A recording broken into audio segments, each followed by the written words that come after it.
మీరు ప్రజలకు చెప్పాలి. దాంతోపాటు ఇంకా ఇవన్నీ మీరు చెప్పాలి ప్రజలకు. ఇక్కడ ఉన్న వాళ్ళందరూ మేము గెలిపించిన మా బిడ్డ మా మేఘారెడ్డి ఎమ్మెల్యే వచ్చి చెప్పారంటే మన మన్నెంతో పాటు 20 మంది వార్డు మెంబర్లు గెలిపించే బాధ్యత మీరు తీసుకుంటారా?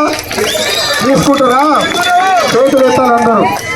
చేతులు ఎత్తేసి ఆవుకు పాలు వండినవా సన్యాసులారని చెప్పాలి. ఆ గాంధీలకు 10 ఏళ్ళు అవకాశం ఇచ్చినాం, వాళ్ళు చేయలేదు.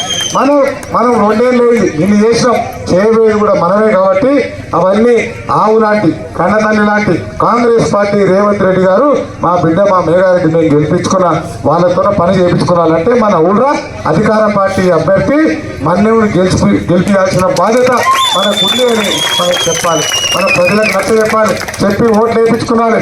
వేయించి రేపు నుంచి ఈరోజు రేపు ఇక్కడున్న పెద్ద మనుషులు, యువకులు, నాయకులు, మహిళలు మీరు వేరే ఏం పని పెట్టుకోవద్దు. మీరందరూ రేపు సాయంత్రం మన ఊరికి సంబంధించింది అందరూ పొద్దున్న 5 ఆ బ్రిడ్జి కూడా పెండింగ్ ఉంది, ఆ బ్రిడ్జి కూడా కట్టించే బాధ్యత.